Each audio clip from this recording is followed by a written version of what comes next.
evening. I'm your host, Erica Nichole Mason. Welcome to the Purple Mic. I'm joined tonight by my amazing cast, Dr. Benjamin Moore, LaShonna, and Lewis. How are you guys doing tonight? Good. Hello. Doing good. Good. Tonight we are discussing Miss Independent. We just had a beautiful series, and we hope that you guys will continue to leave your feedback. We've been talking about hypergamy. And we want to thank our guest, Marian, for stopping by. It was a great show. And we really appreciate the huge support that you guys have been giving us with the views. Thank you so much. So tonight's conversation is going to be an interesting one. And feel free to chime in at any point. Let us know your thoughts. If you have not already, please head over to our YouTube. There you can find seasons 1 through 3. We ask that you please subscribe, comment, like, and share the videos out. Some great material on there. And our Instagram, of course, where you can read on all the bios and get to know your favorite panelists. Let's go ahead and define Miss Independent. I'm going to go to Miss LaShonna first. All right, so Miss Independent. Well, just the word independent means, self-sufficient. You pretty much do everything on your own. You don't have any help. You're not asking for help. And it just has a mindset of, I can do it myself, so what do I need you for? And a lot of women, we do tend to be that way. Okay, so I'm going to get the gentleman's take on this one. Lewis, can you tell me more about Miss Independent from your viewpoint, your stance? My mom, I grew up both my parents. My mom ruled the house.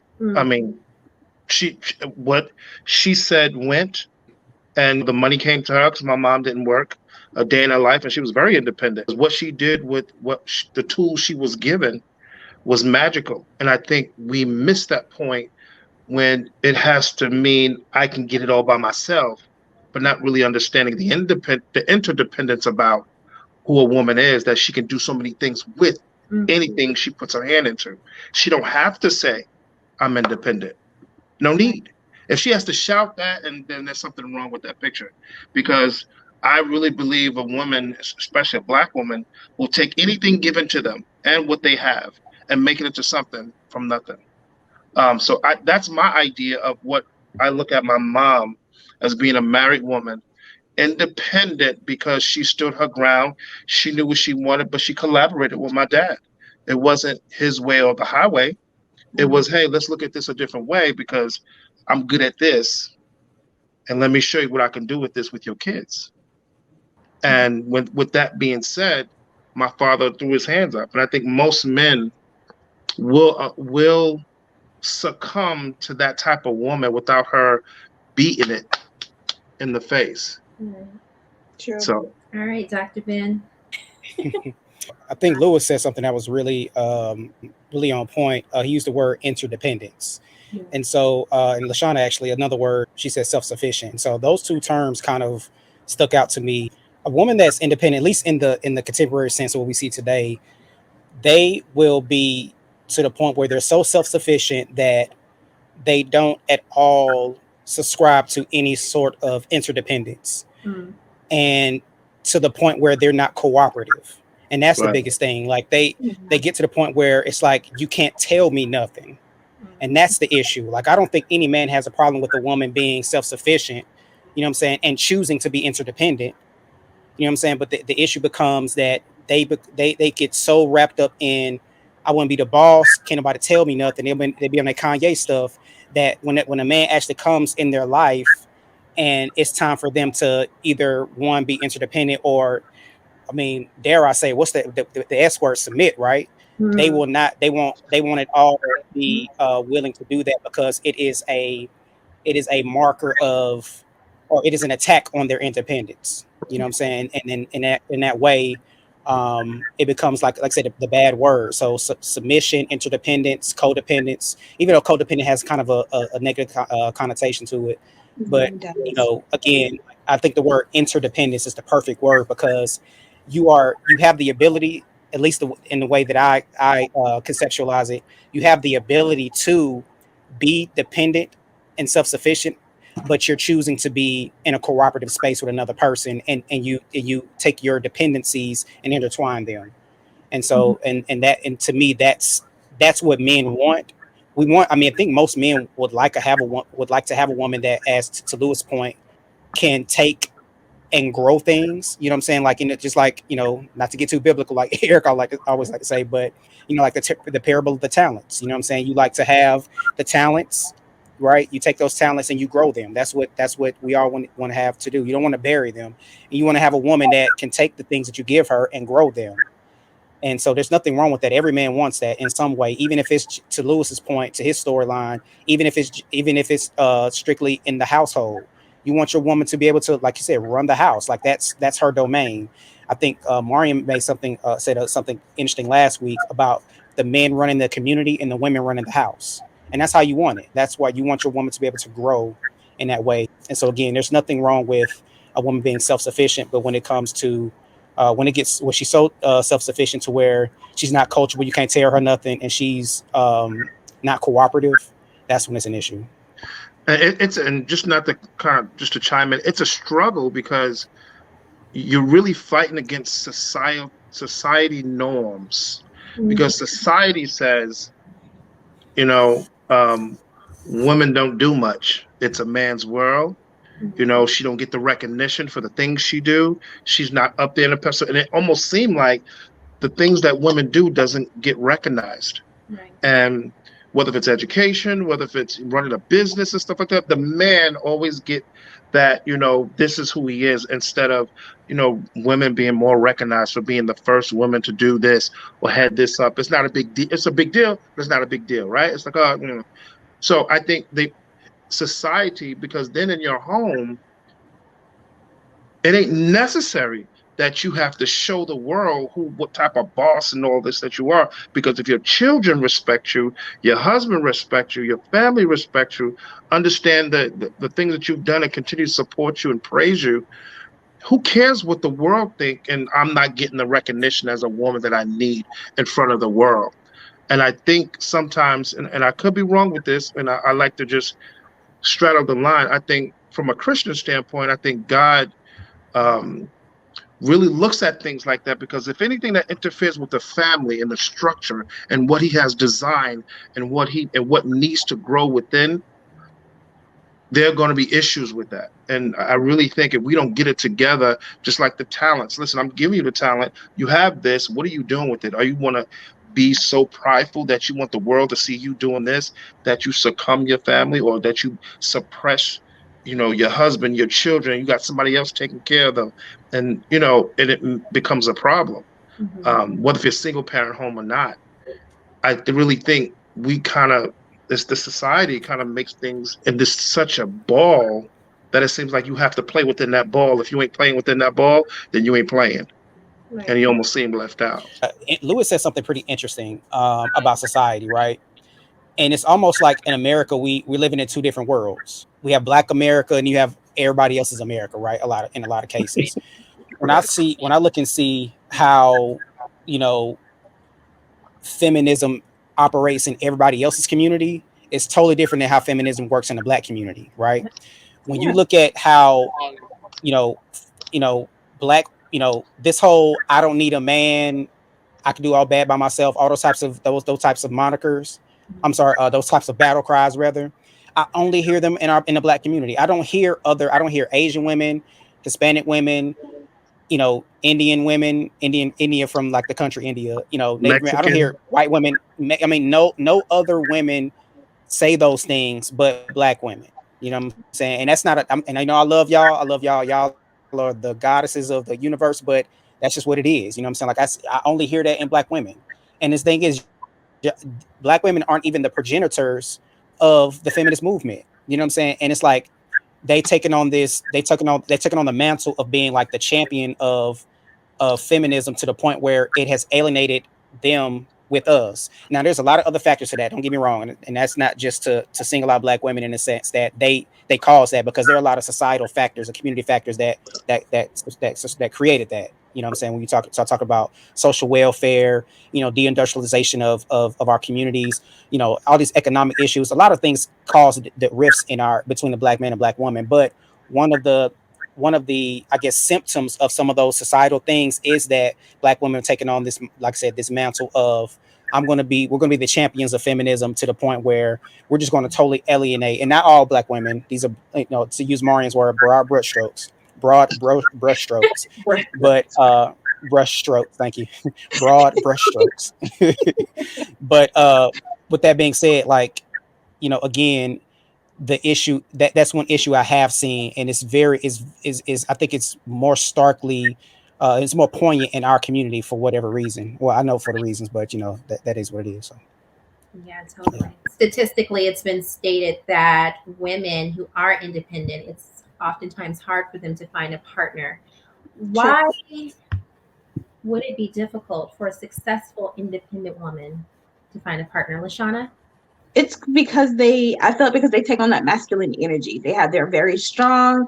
They're not compromising. They don't want to, there's no give and take. It's either my way or no way. You either fit my schedule. I'm not fitting your schedule. You got to do what I want to do.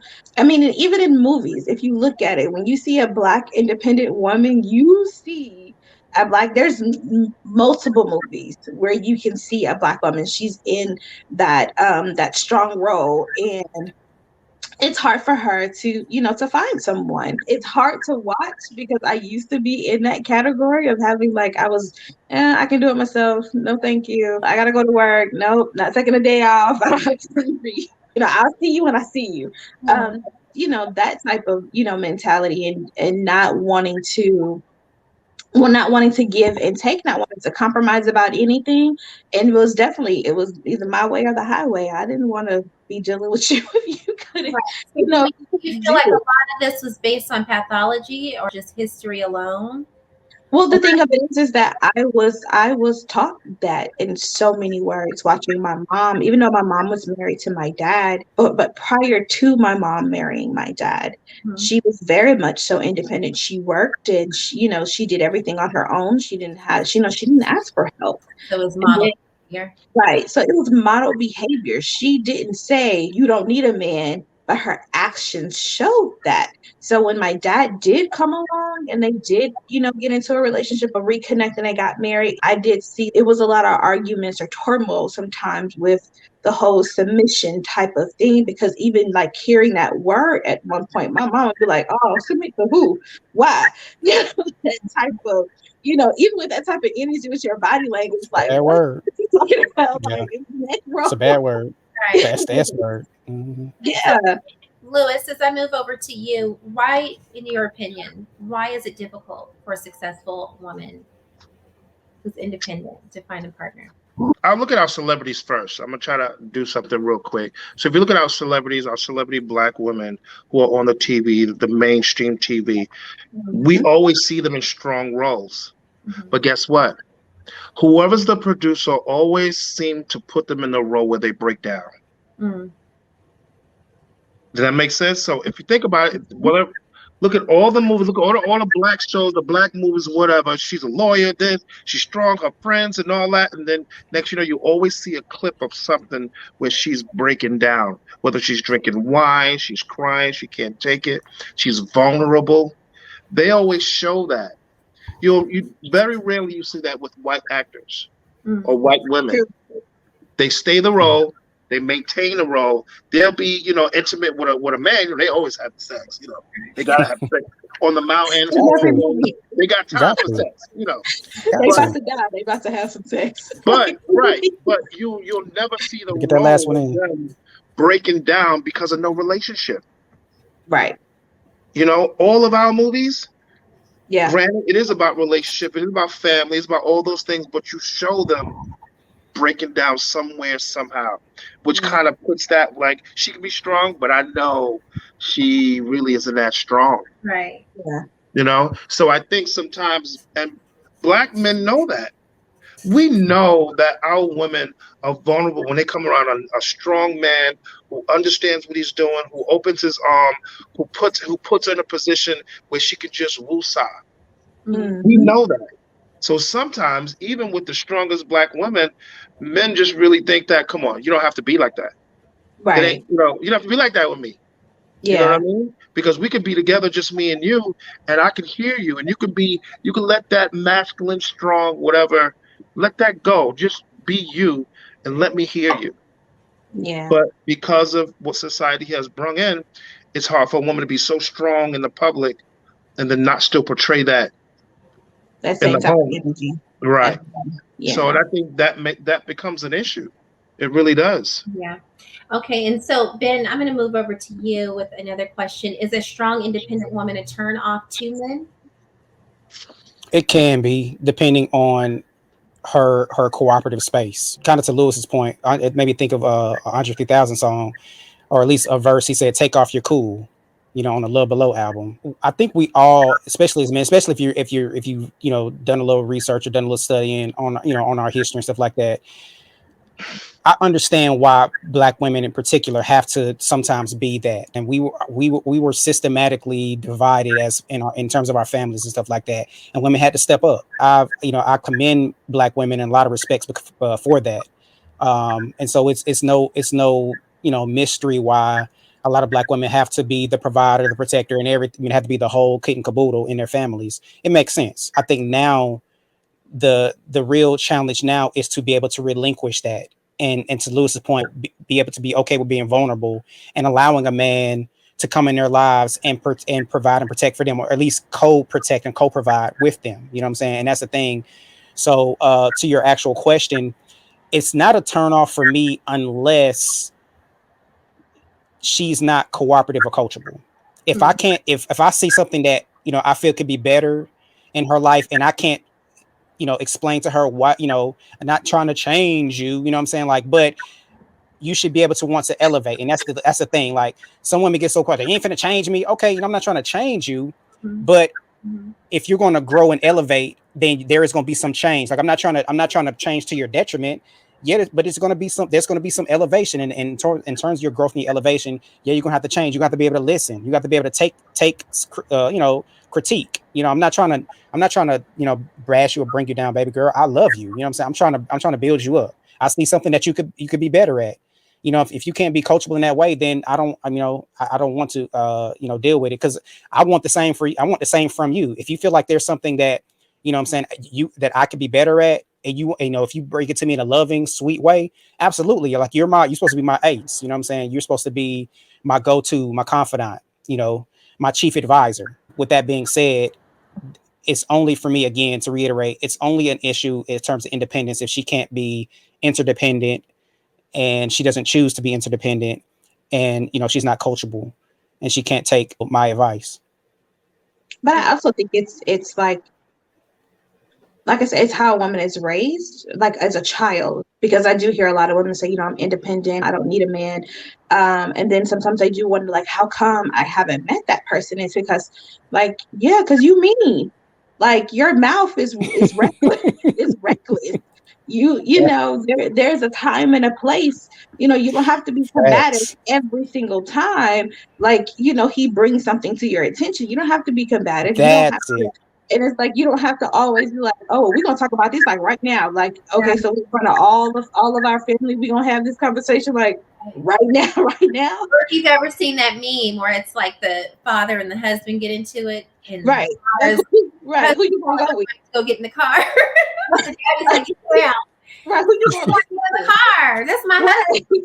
Like, it's not that hard. It's not that difficult, because even for family functions, when you have significant others come over, and it's like, oh, are you gonna put some play? Oh, he got his own 2 legs, and it's like, I'll be like this. Yeah. So you're in a relationship with someone who wears the pants when you're dealing with power struggles and gender roles in a woman not staying in her place. Can you elaborate on that, Lewis? I will tell you, it will probably be short-lived. Just being honest, because no matter how much money you have, no matter how much whatever it is, if you have to even talk about who wears what or who's allowed to do anything, you're gonna have a problem. I don't care what it is, because with any relationship comes complacency. And if you don't understand what complacency is in a relationship, somebody gets to the point where they get too comfortable. And then when I feel like, as a man, that you've gotten too comfortable, or she feel as a woman that I've gotten too comfortable, you start to speak your mind and do whatever that's necessary. So I think it's a not necessarily even a compromise. I think this one guy to white guy, and I asked him one time, he was married for about 45 years. So I said, how are you and your wife? Like, what is it? What's the secret? He said, there's no secret. He said, let me be honest with you. I try to outdo her. He said, I simply try to outdo her in love. Like if she buy me something, I'll try to buy something even better. If she make me dinner, I'll wake up early and make her breakfast. Aww. Something different to keep it. Whereas, you know what? I'm on to you. Right. You try to make me feel good. Nah, I'm trying to make you feel good. You know what? That's pretty dope. Like, if you're gonna compete in love, like, right. Don't compete in money, don't compete in I get Thank you. Not with one another. Not with one another. And not for nothing. So listen, there were times where things didn't work, where they had to restructure. But he said we always revisit where we are because we've changed. It's that check-in. If you don't have revisiting promises you make to each other, then your relationship will get lost. Yeah. You have to find a time to revisit it, even when they don't feel like revisiting it. Just have a conversation, because things will start coming up. Things will get comfortable. And if you're honest with each other and you want to fix it and you want to really stay together and be together, listen, you find ways to do things that are just so far past and people don't understand why y'all still together. Yeah. Can you define and give us some examples of that, Lewis? I've interviewed a lot of older folk, especially after I really got into this quest of this whole men loving right and what we can do different and how we can love our family and vice versa, how, women can understand where a man is coming from and trying to do it right. So there are a few things. So number one, letters.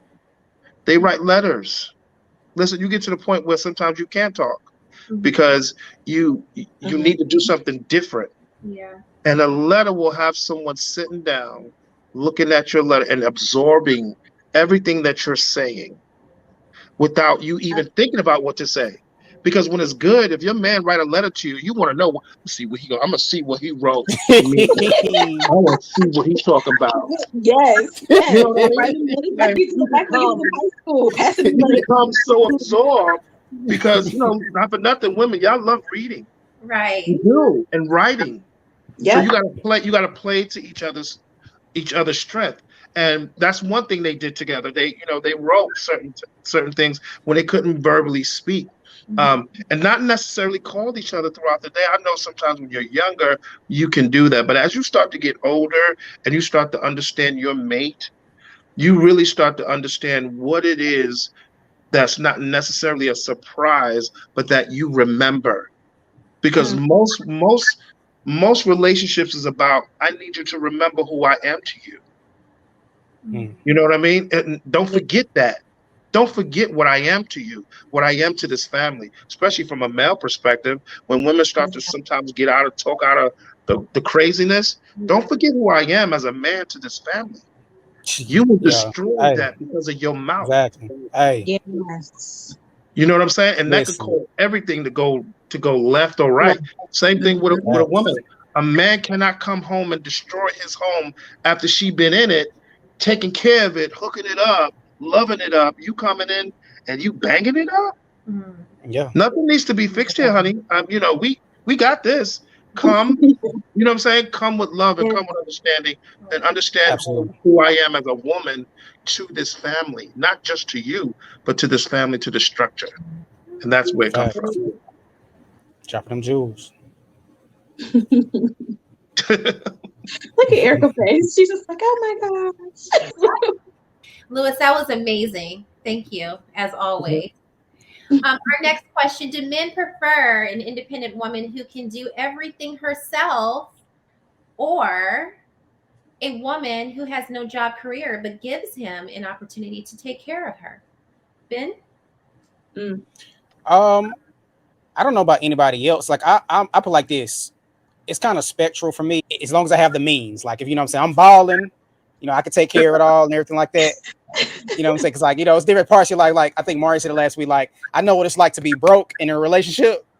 and I ain't got the ability to do those things. So in that particular respect, I ain't had no choice but to be with somebody that we can kind of co-do it. But let's say all things aside, like I'm in a position where I have the ability to like take care of a woman.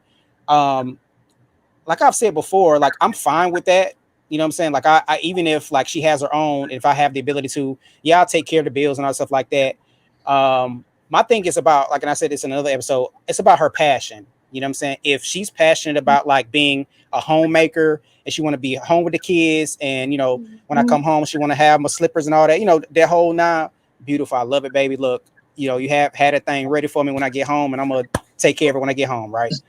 Wonderful. That's great. If she's an entrepreneur though, and she got her own thing going on like that, then I'm gonna support that too, though. You know what I mean? So I would want her to follow her passions, whether it be a homemaker or a businesswoman. But regardless of whatever, if she's a businesswoman, though, she still got to be a lady, though. She still got to be my lady. She still got to be okay with and desire to submit and be vulnerable enough and comfortable enough with me to submit and be coachable and interdependent and that type of thing like that. So it's really, those are the real factors. Whether she can provide, the provision part is up to her, but the interdependent part, that's non-negotiable. You know what I mean? When we start discussing salaries and a woman making more than her husband, how is a woman coachable if she's bringing home more money? She may have longer hours at work, and the gender roles start to turn. Dad has to cook. Dad has to spend more time with the kids. Do you feel emasculated? Do you start feeling compromised? I've actually been in that situation in my last relationship. Like, I was making good money, but she had just got promoted to like the manager of her department. And it was like, she was making a lot more money than me, although I had more disposable income and I was paying more bills. Like, I was paying like 60%, so, so even still, and that's kind of a situation, like, let's say it was that, and she was paying most of everything or whatever like that. I can see where in a man's mind that could kind of, maybe mess with him psychologically. It's really more so on the woman to reaffirm her man, to be like, listen, although this is the case right now, you're still a man in this house. Because my biggest thing is, in terms of masculinity and femininity, provision, we can, both a man and a woman can provide. You know what I'm saying? Even in hunter-gatherer days, although men were out hunting, hunting the whatever the game was, the women were still in the field. So we were both providing. We were just providing in our own ways. My provision was more dangerous. I had to be out there fighting with wildebeest and all that other stuff like that. But she was in the garden, getting the herbs, everything like that. So again, we were both providing. The biggest thing in terms of like for me, the primary function between masculinity and femininity is protection for the man, for the masculine, and nourishing for the feminine. You know what I'm saying? That's the ground, that's the foundation for both of the genders for me. And so in that respect, if somebody run up in the house, that's my response. That's my primary responsibility. If we out, it's my primary responsibility to protect my family. When we're at home, it's our primary responsibility to nourish the family, nourish me, bring the love, bring the tenderness, bring all those things, bring the softness, and allow to Lewis's point earlier, the vulnerability to commence in a relationship, because really it's the woman who provides the environment for everybody to be vulnerable, even herself. If a woman is okay with being vulnerable, then it allows the man to be okay with being vulnerable. Now, not every, now, don't get me wrong, not every man can recognize that. And sometimes when women are vulnerable, they'll, they might take that as like, they might look at her in a certain light because of that. But if a man is really about being, true to understanding a woman, he understands that when she's vulnerable and she brings that ability to be vulnerable, then it allows him to be vulnerable, and we can all be human in that respect. So.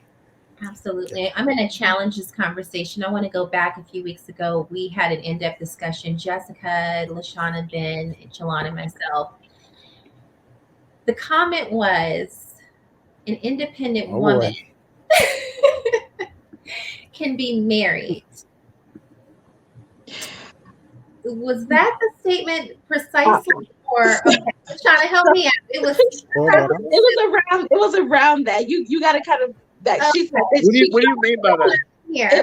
What was said was, I can still be an independent woman and still be married. What she said. I can still be an independent woman and still be married. But her take on independency was, I can still provide and do everything myself. I don't need him to do anything, to pay for anything. I got this. I had to go to the dictionary first and foremost. I mean, like when you have an argument like that, you want to, you know, to be independent is to not be in subjection to someone else's authority. So are you saying that you're independent inside a marriage, which means that you will not submit to your husband? So if he's leading you and he's head of household and he says that this is his program and this is the way he wants it, you're telling him that you're going in this direction while he's going in that direction. How are you married? How does that work? How are you in unison? So Lewis, chime in and let me know your thoughts on that. I'm curious. I'm curious that if you remove the money, what would the situation look like? Ooh. And the reason why I said that is because would she still say that she's independent? Because here's what's happening now to this day. You have a lot of people who are in relationships who are single. And what that means is their mind frame has not changed from who I am as an individual and what I want to do and how I want to do this. You have not entered the us and the we can do and we can build. You've not gone into that. You've gone into I can do with whether I'm with you or without. So take what you want. Right. Then you're not really looking for a relationship because you're removing all the ingredients that makes a beautiful cake that tastes so good. If that makes sense. Meanwhile, what you're doing is you're trying to make a cake and you're cutting your own piece out. You're taking the big piece and you're walking away without taking the piece, feeding each other, tasting it, playing around, enjoying the cake that you make. So that's why I asked the question, because I think in this day and age with some of the independent women, they're taking money as the overall Superman cape as why they feel like they're independent. You don't need money to be independent. You don't need, to show this superhero person you are to be independent. You could do so many different things that bring recognition and understanding to you as a woman in a relationship, in your community, with your family, without thinking, I got the money, I'm going to say what I want to say regardless. That's a bad omen. Yeah. That's why sometimes a lot of men, they just be like, all right, whatever. Do what you need to do. You know what I'm saying? All right, cool. You got it, because there's plenty of women. And for men, we don't need much. Honestly, we really don't. We do a lot for women. Simple. Give me a nice crib. Give me a nice box home with a mattress and a PlayStation game and some food. I'm gonna be good. Good loving. But because we know the beauty of a woman, she loves decoration. She loves nice things. She loves feeling empowered. That's why we gain all this stuff to make her world better. And if a woman really understood that, then she wouldn't have to go out and break her neck to be so strong and to really put down. You don't have to suppress, I don't need a man for you to be an independent woman. And I think that's what's happening. And it's interesting. This kind of goes back to the point we were talking about hypergamy. I was so ready for this conversation to happen because I think on the surface level, the general conception of hypergamy in that biologically, it's a biological imperative for women to choose the best mate. Absolutely true. What I was so looking for and I thought was going to be so interesting, and I don't think maybe we didn't touch on as much as we, could have, but maybe in future episodes we could, but to understand the value systems from each individual woman, you know what I'm saying? Because the way in which women select a mate, that was what I found really to be the more critical aspect for us to explore. Because Marian's point was the entry point is finance. That his point was like, hypergamy exists and the entry point is finance. And to a lot of women, that's the truth, right? But from what I've heard from individual conversation with each of you, and just conversation in general, there is a lot of women. Finance is the baseline. Like that's not the entry point. Like it may be something else. Like I know, Erica's is spirituality, right? You know what I'm saying? Your entry point is like you got to be spiritual first, and all the other stuff comes out later, right?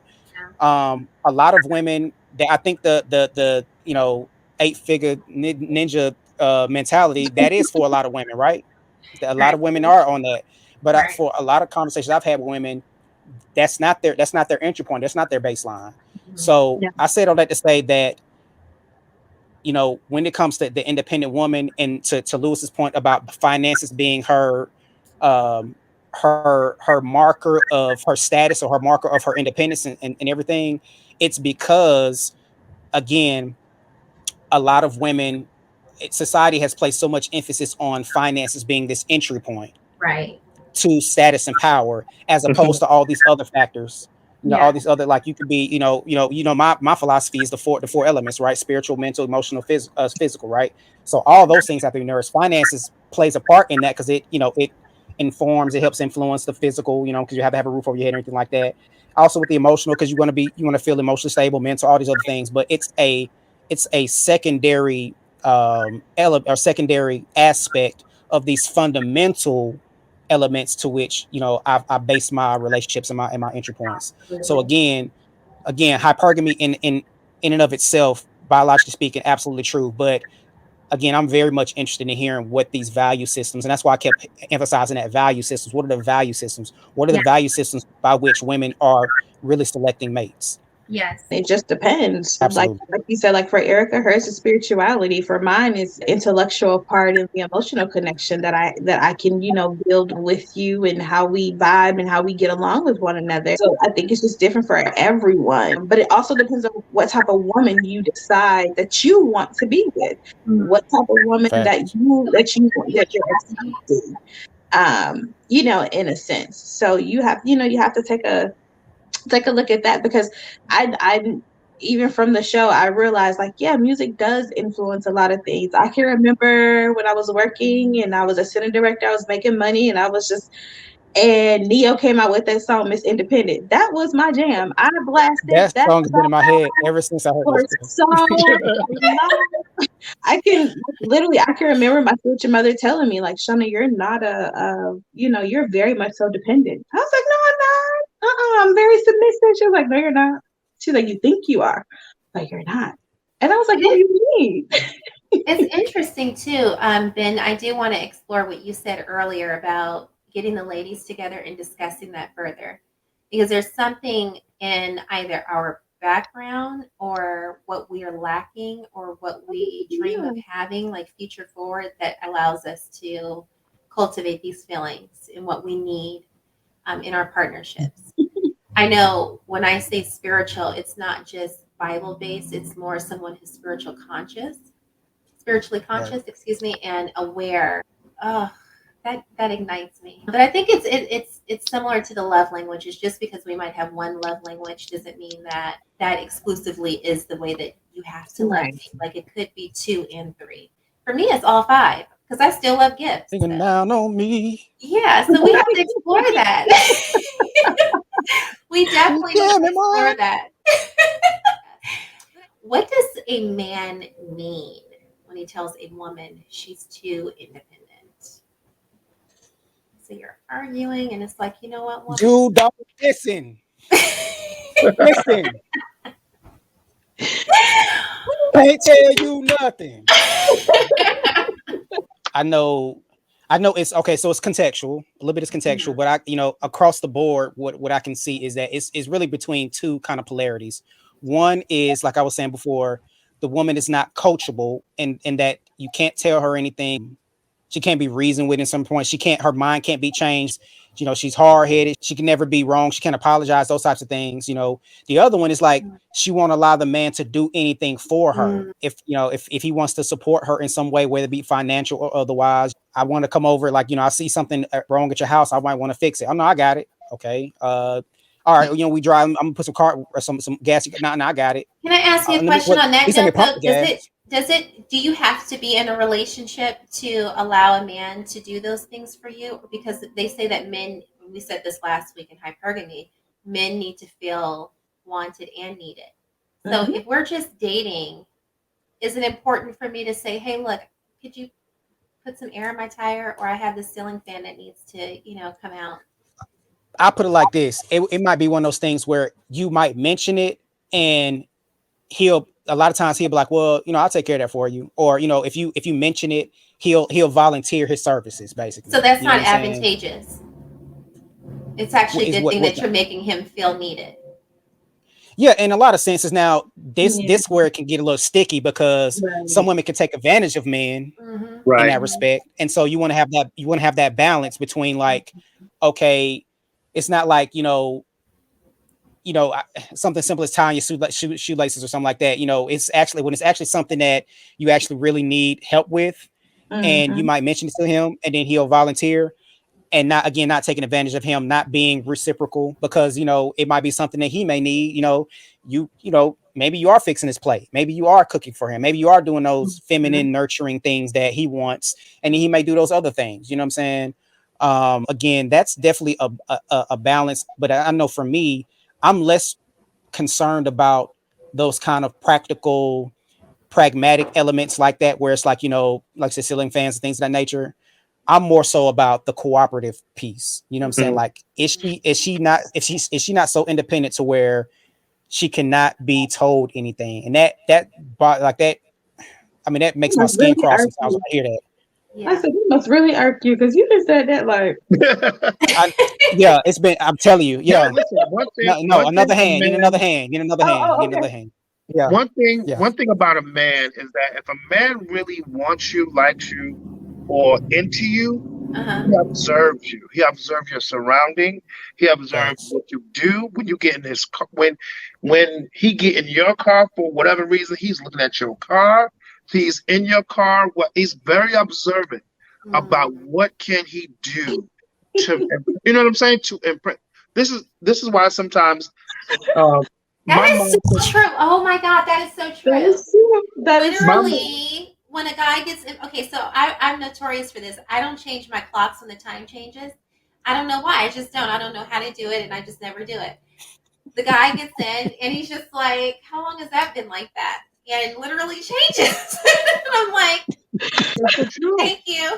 That is so true. It really is the truth. That's why sometimes, even when some people say, they like an alpha male who likes to take charge and do whatever, but sometimes they do things without observing, because they like to just go ahead and go in. But then some women say they don't like the dudes that kind of sit back. But if you really understand a man, he watches you before he even gets you. He watches you when you're with your friends. He watches you when you're in a social gathering. He watches. Yeah, that is way true. Before he even meets you. Yeah. And sometimes, and sometimes y'all know it, because when someone's watching you or looking at you. And this way it comes with, how do I, can I approach a man? How do I let a man know that I'm interested? Because, I see he's interested in me. You can do things, little, small, subtle things, and men will pick up on that. But my mom said to me, she said, Louis, she said, one thing about you, you're just like your father. She said, you don't talk much. You are you can sit back and just observe everybody about everything that you do. I don't know where I get it from, but I would just sit back and listen to people. And I think that's where it comes from with what I do, because I'm great at listening. I know how to respond with the rhetorical response, meaning repeat what you say to me. And then, how we come up with some type of idea. But at the same time, that woman that's always at you, letting you know, I mean, come on. She letting you know she independent. She letting you know I don't need. She letting you know I can do this by myself. Okay. Take your hard-headed ass on somewhere. And I'm going to be honest. I mean, statements like women growing old and alone. Yeah. I'm not built for that. I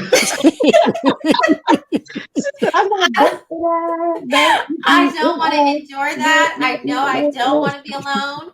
If Armageddon comes and I need a bottle of water, I know I cannot go out there and fight men and lions and whatever y'all call wildebeest. So I'm humble enough to say I bow down to men. I yield to men. Okay. I don't understand women who sit up here and have this argument like they can challenge a man in his superiority. I mean, we think about the tears. And levels and tiers. The levels and tiers. It's God, Christ, husband, wife, child. And however you want to confuse that, because I feel people confuse everything, it really shows in your life. It's evident in your life. So, yeah, what you just said, Louis, valuable information. So I have a question. So I the one thing I did hear from Ben a lot was like the submit part. So and like for you, how would you want your significant other to submit? Because I hear it's very important to you and for cooperation. So how would that look in structure for you? Oh, and for me too? Okay. Yes. Yes, Louis. Both of you. So Go ahead. You got it first, bro. Go ahead. So for me, it's like being in a family. You don't miss a family if the family has not treated you right. Mm. You have no problem with up and going. But if a family embraced you, loved you, give you what you needed, listen to you, and had an area where you can come to, where you can let down everything and be who you are, you're less likely to up and move and leave because you're going to miss that. So reverse that back to the submission part. Submitting is not, do what you want with me. Submitting, as you do to each other, is about building a place of understanding, love, growth, vulnerability, all those different things. You are less likely to leave that, to go somewhere else to do something different, if you know you got it all right in the pack. And that's why with submission, to me, I really believe if a woman, I'm not submit, there's an issue with that, meaning she had issues in the past, whether if it's with her growing up, her previous relationships, all the necessary things. Because submission is not what the world say submission is. It's Right. not. When a man is able to provide and you allow him to put you in a position where you are the woman of the home, you are the matron, you are the leader in this family. Without you, it breaks down. Make her feel that way, and she will succumb. And that's very easy. And it doesn't have to be done with words. And I always say you don't have to hit a woman, curse a woman, do all these necessary things to lose her. You could just neglect her. Yeah. Neglect her, and you will neglect her, and you will lose her. Yeah. And that's why it's easy for a woman to say, "I'm not going to submit." Okay. So for me, it's like two things. Number one, like in terms of submission, it's being okay with or being and wanting to play your role and understand we both have roles and parts.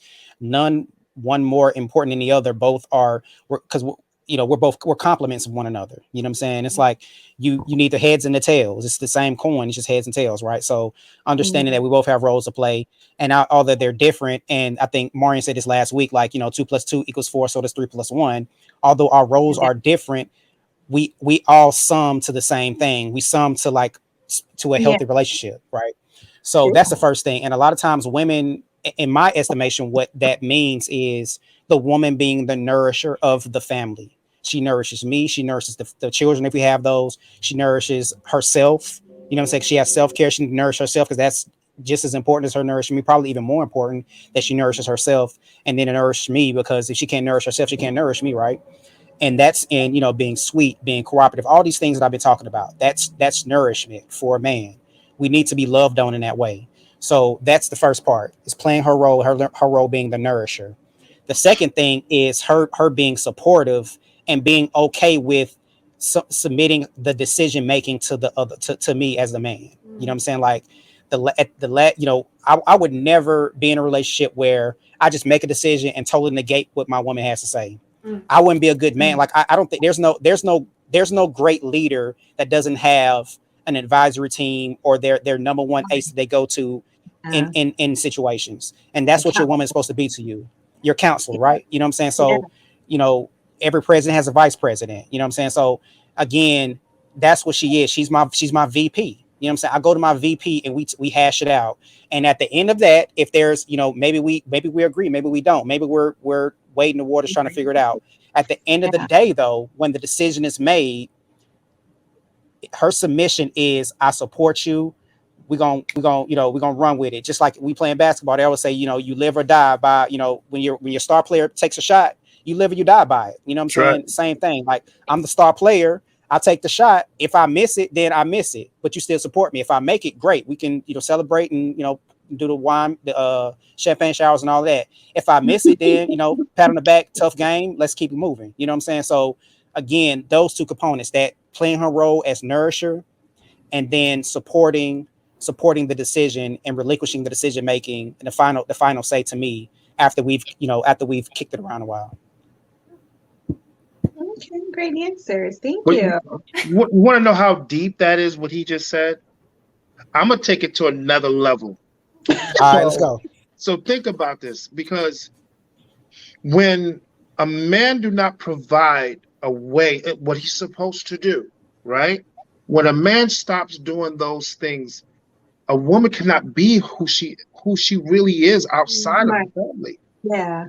She cannot. So true. She doesn't have a chance to show her talents, Oh my God. her nourishment, That is her so all this true. other stuff. And if a man cannot provide that umbrella, that safe place, that understanding that I need you, and you need me, and we need to make this work. If she leaves, that's why the independence thing is so easy to clamp on. Yeah. Because I can't do what I'm born and mastered and skillful to do. So I'll be this independent. I'll let money do all that for me. Yes. And that's why I said from a Christian standpoint, God knows what he's doing. A woman cannot be out there by herself. She cannot. No. It's too much. That's why she needs to be under that. But that safe haven needs to be provided from that male, from that understanding of what submission really is. Yes. Because her skill level is undeniable.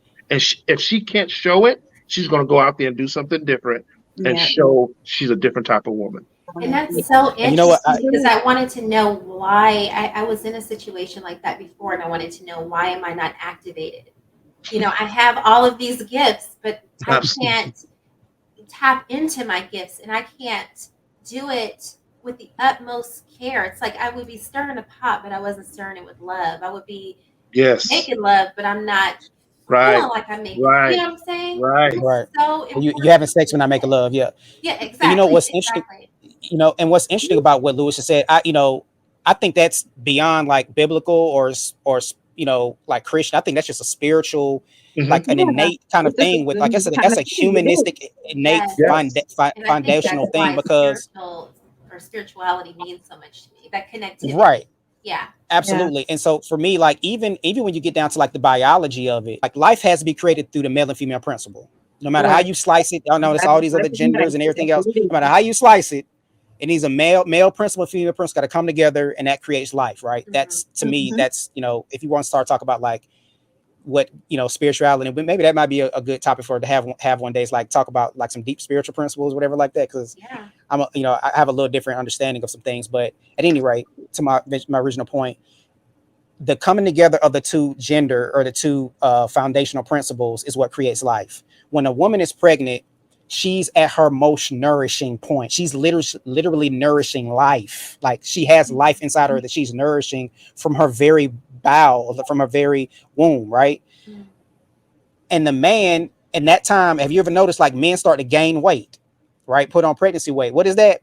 That's you bulking up, because you need to, like, foundationally, you are in a protective mode. So again, these are innate biological principles that go from the physical to the emotional to the mental to the spiritual in every aspect. So again, to Lewis's point, this thing is deep. Like, these ain't surface things. These are very deep principles, and that's why women, it's okay to be protected by a man, to be under his umbrella, to be under his final decision, whatever it is. Again, and that's why hypergamy is so pivotal. You got to choose right. You got to make sure that your value systems are on point. Don't be choosing a man just for some money, because a lot of men be out here just for money, and they're going to neglect all these other principles. Don't choose a man just because of looks. He's going to look, go miss all this. Don't choose a man even just for just because he's smart, or just because he's spiritual, or whatever. You need to be able to have a holistic view of your value systems. You need to hit every mark, and that's why it is. If you want to be hypergamous, make sure that your value systems are on point. point. Yeah, that's good that you say that, because even in some of my relationships that I was in, I always felt like that person wasn't quite the person for me, Right. because like, and I would tell my sister, like, mom, and I would literally tell my mom this. She was like, I was like, mom, I want a man. She was like, what is that? I'm like, I don't know, but it's something in me that's telling me that that's what I want.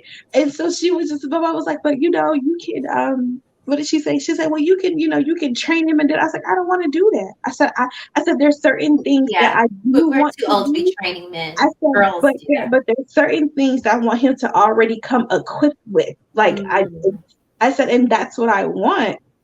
And so she was How just old were you when you had that conversation? oh God, I was like in my late 20s, like maybe. Yeah, But that's what I was gonna say. Like when we're young, we're yeah, going through the whole build a bear, take on the project. But at this age here, no, yeah, absolutely it's like not. no, and that was Don't my come whole thing. over here I never trying to be wanted that groomed. whole right, that whole project type of thing. But No. like one of my exes, I was like that with him. I was just like, okay, so you got to do what? All right, so this is what we got to do. So Yeah, it was no. like I I don't was have the the leader. patience. I'm sorry. Yeah, in the relationship, I made all the decisions. When bills had to be paid, it was me. I mean, I would talk to him about it. I'm like, okay, so what? I think we should pay this right What here. was that doing to you in the process? Because I sometimes as was wearing the women, pants. No, I was wearing the pants in the relation. It was me who was leading the relation. Like it was right? But me. what was that doing to you emotionally? Was that breaking you down because you weren't in your femininity? Yeah, it really was. Like at first, I'm not gonna lie. At first, I was allowing him to to lead, and I would submit. But the moment I saw that he was not able to do it, I was like, okay, thank you. You tried. My turn. Let me show you how this is done. So let me And so let me ask you like this thing, because that kind of brings up something interesting. How do you differentiate between like kind of to your point, like the build a ninja type mentality or the build a ninja option versus like a man that might have it together but he's growing? Like how do you differentiate between a man that is growing versus a build a ninja type, There, aspect?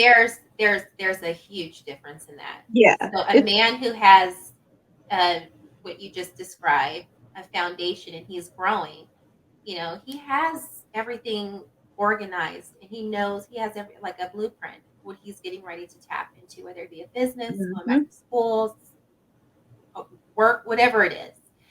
He's working at that.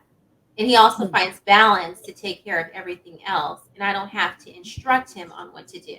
right. He does it naturally. Yeah, that's You just like have to building. However, encourage with him. somebody, right, with someone who doesn't know what they're doing, they just come to the table and it's like those memes you see with the legs all broken off because they don't even have a foundation.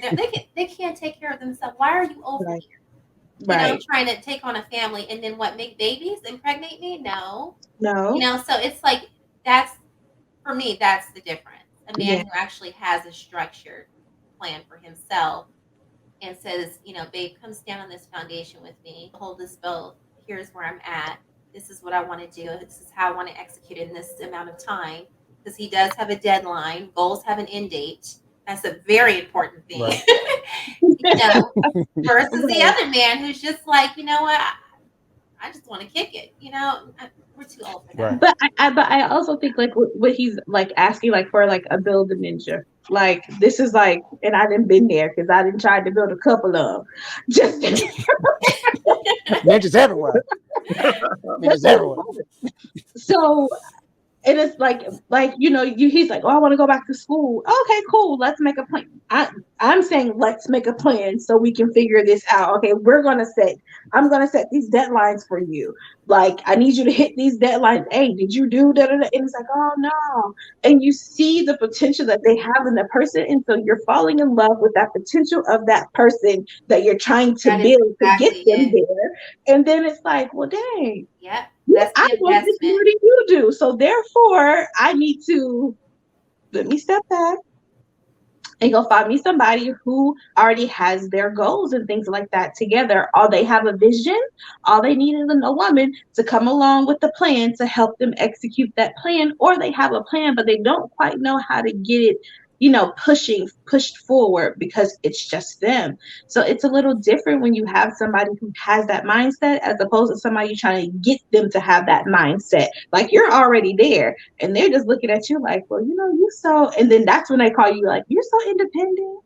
You got everything going. You're always, and it's like, no, that's not it. And I think in those aspects, what a man needs, yeah, it does. And so to both of y'all's point, what I'm hearing is like you said, you need a man to already have the plan in place, the vision in place, and be moving towards it. What you need, and I think Maureen even mentioned this last week, like the woman comes along with the fertilizer, which is the encouragement, with the, maybe she sees like, to add on to the plan to help him build it. But, and for men, like that encouragement, let me tell you something. There is nothing more invigorating, nothing that is a bigger impetus for us in terms of like our motivation and our movement forward than a woman that is encouraging. You know what I'm saying? Like they're like, yes. Nations have been built and destroyed on a woman's encouragement. You know what I'm saying? So again, y'all have no idea how powerful y'all know my most favorite invention. Y'all know my most favorite invention of creation is that thing right there. Y'all have people have gone to war for that. You have gone to war for it. Look, we create universes behind that thing. So again, y'all encouragement is definitely necessary. So I can remember like an ex of mine for like 6 months straight. I sent him a video at least once a week, just to encourage him, just to let him know like what type of person he is, just to let him know that like, I'm here, I'm in your corner. And every day he would watch it and he would be like, you know what, that really encouraged me. You have no idea what that did to me, how my day shifted, how my day moved. Like my day went a whole lot better when I got that video. Yeah, it really surprises me when I see an independent woman who is, tackling a lot of masculine energy, because I personally feel like there's some type of hurt that she hasn't remedied. There's some type of hurt that is within her that she just has not dealt with, some type of trauma. And until you deal with that, it's going to manifest in all of your relationships.